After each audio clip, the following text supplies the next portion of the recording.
Ciao a tutti e bentornati sul mio canale. Sono super emozionata di essere qui oggi con voi per parlare di un argomento che, diciamocelo, ci tocca un po' tutti, soprattutto in questo periodo dell'anno. L'amore e i desideri per il nuovo anno. E non parliamo di desideri generici, ma di quelli espressi da una delle attrici turche più amate e seguite, Neslihan Atagul. Sì, avete capito bene.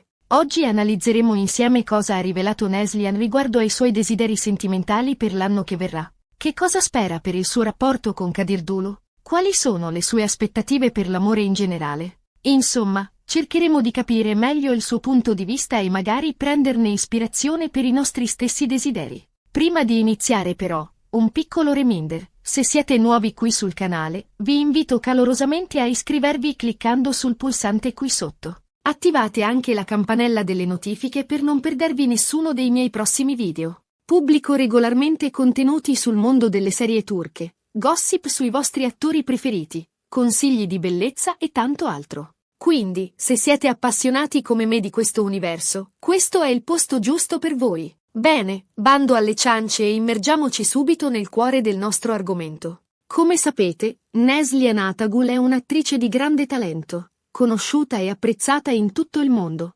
soprattutto per il suo ruolo in Kara Sevda e, più recentemente, in Sefirin KZ.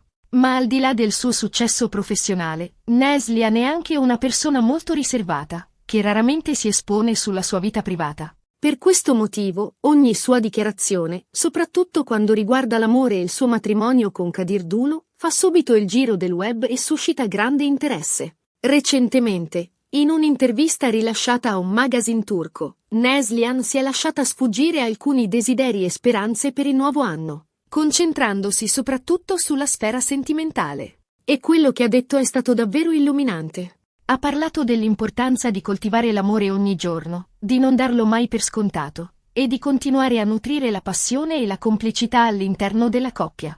Ma, scavando più a fondo, si intravede un messaggio ancora più profondo. La necessità di un amore che si evolve, che si adatta ai cambiamenti della vita e che si rinnova costantemente. Ma entriamo più nel dettaglio. Una delle cose che mi ha colpito di più delle sue parole è stata la sua enfasi sulla comunicazione. Neslihan ha sottolineato come sia fondamentale, all'interno di una relazione, saper comunicare apertamente e onestamente i propri sentimenti, i propri bisogni e le proprie paure. Ha detto che solo attraverso un dialogo sincero è possibile superare le difficoltà e rafforzare il legame che unisce due persone. E qui, vorrei soffermarmi un attimo. La comunicazione non è solo parlare, è un vero e proprio processo di scambio reciproco. Significa creare uno spazio sicuro in cui entrambi i partner si sentano liberi di esprimersi senza timore di essere giudicati o fraintesi. È un'arte che richiede pazienza, empatia e una buona dose di intelligenza emotiva. E non si tratta solo di parlare, ma anche di ascoltare. Ascoltare attivamente il proprio partner, cercando di capire il suo punto di vista, le sue emozioni e le sue esigenze. Mettersi nei panni dell'altro, insomma, e cercare di creare un'empatia che permetta di affrontare insieme le sfide della vita. Ascoltare attivamente significa prestare attenzione non solo alle parole, ma anche al linguaggio del corpo, al tono della voce e alle espressioni facciali. Significa cercare di cogliere il significato implicito dietro le parole e di comprendere le emozioni non dette. È un esercizio di profonda connessione che rafforza il legame tra i partner e li aiuta a sentirsi compresi e amati.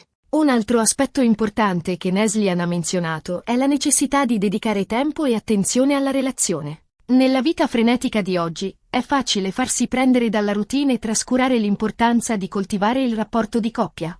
Neslihan ha suggerito di ritagliarsi dei momenti speciali da trascorrere insieme, anche se si tratta solo di una cena romantica a casa o di una passeggiata mano nella mano al parco. L'importante è staccare dalla routine e dedicarsi esclusivamente l'uno all'altra. E qui, mi sento di aggiungere che questi momenti non devono essere necessariamente costosi o elaborati. A volte, basta un semplice gesto, come preparare la colazione a letto per il proprio partner o guardare un film insieme sul divano, per ravvivare la fiamma dell'amore. L'importante è che siano momenti di qualità, in cui entrambi i partner si sentano coccolati e amati. E poi c'è la questione della fiducia. Neslihan ha sottolineato come la fiducia sia il pilastro fondamentale di qualsiasi relazione duratura. Fidarsi del proprio partner, credere nella sua lealtà e nel suo amore, È essenziale per costruire un rapport tu solido e appagante. Senza fiducia, ha detto, è impossibile superare le difficoltà e affrontare le sfide che inevitabilmente si presentano lungo il cammino. La fiducia non si costruisce dall'oggi al domani, ma è il risultato di un processo graduale che si basa sulla coerenza, sulla trasparenza e sul rispetto reciproco. È un investimento a lungo termine che richiede impegno e dedizione da entrambe le parti. E una volta persa, la fiducia è difficile da riconquistare. Per questo motivo, è fondamentale proteggerla e nutrirla costantemente. Un altro punto interessante che Neslihan ha toccato è stato quello dell'accettazione. Accettare il proprio partner per quello che è, con i suoi pregi e i suoi difetti, è fondamentale per evitare di creare aspettative irrealistiche e di alimentare frustrazioni. Nessuno è perfetto, ha detto, e cercare di cambiare l'altro è un errore che può compromettere seriamente la relazione. L'accettazione non significa rassegnarsi ai difetti del proprio partner, ma piuttosto imparare a conviverci e a valorizzare i suoi pregi. Significa amare l'altro nella sua interezza, con tutte le sue peculiarità e le sue imperfezioni. È un atto di amore incondizionato che permette al partner di sentirsi accettato e apprezzato per quello che è. Invece di cercare di cambiare il proprio partner, è importante concentrarsi sui propri difetti e cercare di migliorarsi. Lavorare su se stessi, diventare una persona migliore, è il modo migliore per contribuire alla felicità della coppia. E non si tratta solo di migliorare i propri difetti, ma anche di coltivare le proprie passioni e i propri interessi, in modo da essere una persona più interessante e stimolante per il proprio partner crescere insieme, sia individualmente che come coppia. È fondamentale per mantenere viva la fiamma dell'amore e per evitare che la relazione si trasformi in una routine noiosa e prevedibile. E poi c'è la questione della passione. Neslihan ha sottolineato come sia importante mantenere viva la fiamma della passione all'interno della coppia. Non bisogna mai dare per scontato l'attrazione fisica e l'eccitazione che si provano per il proprio partner. Anzi, bisogna cercare di alimentarla costantemente, attraverso gesti di affetto, parole dolci e momenti di intimità. La passione non è solo sesso, ha detto, ma anche complicità, risate, sguardi complici e piccoli gesti di tenerezza. È la capacità di sentirsi ancora attratti l'uno dall'altra, anche dopo anni di convivenza. E per mantenere viva la passione, è importante sperimentare cose nuove, uscire dalla routine e cercare di sorprendere il proprio partner o organizzare un weekend a sorpresa. Provare un nuovo ristorante. Leggere un libro erotico insieme o semplicemente scambiarsi un bacio appassionato sotto la pioggia sono solo alcuni esempi di come si può ravvivare la fiamma dell'amore. La passione è un'energia vitale che alimenta la relazione e la rende eccitante e appagante. Ma c'è un aspetto che spesso viene trascurato quando si parla di amore, la capacità di perdonare. Nessuna relazione è perfetta e, inevitabilmente, ci saranno momenti di conflitto, incomprensioni e errori. Imparare a perdonare il proprio partner, e anche se stessi, è fondamentale per superare questi momenti difficili e per andare avanti. Il perdono non significa dimenticare ciò che è successo, ma piuttosto scegliere di non lasciarsi consumare dal rancore e dalla rabbia. Significa accettare che tutti commettiamo errori e che l'amore è più importante dell'orgoglio. Insomma, i desideri di Neslihan per il nuovo anno sono un vero e proprio manifesto dell'amore maturo e consapevole. Un amore che si basa sulla comunicazione, sulla fiducia, sull'accettazione e sulla passione. Un amore che si coltiva ogni giorno, con impegno e dedizione. Ma soprattutto, un amore che si evolve e si adatta ai cambiamenti della vita, rimanendo sempre vivo e vibrante. E cosa possiamo imparare noi da tutto questo? Beh, penso che possiamo prendere spunto dalle parole di Neslihan per riflettere sulle nostre relazioni e sui nostri desideri per il futuro.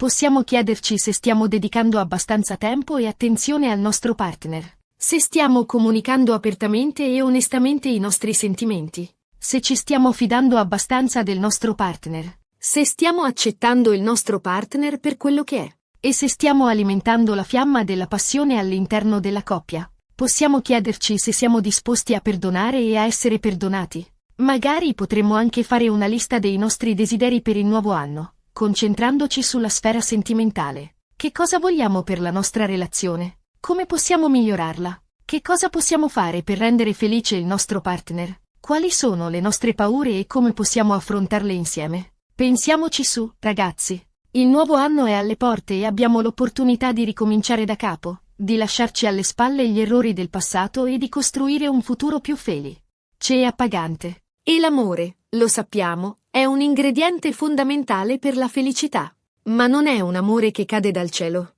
È un amore che si costruisce giorno dopo giorno, con impegno, dedizione e una buona dose di consapevolezza. Ricapitolando brevemente, abbiamo parlato dei desideri d'amore di Nesli Anatagul per il nuovo anno, analizzando la sua visione dell'amore maturo e consapevole. Abbiamo sottolineato l'importanza della comunicazione, della fiducia, dell'accettazione, della passione e del perdono all'interno della coppia. E abbiamo cercato di capire cosa possiamo imparare dalle sue parole per migliorare le nostre relazioni e realizzare i nostri desideri sentimentali. Spero che questo video vi sia piaciuto e che vi abbia dato qualche spunto di riflessione. Se è così, vi invito a lasciare un bel mi piace qui sotto e a condividerlo con i vostri amici.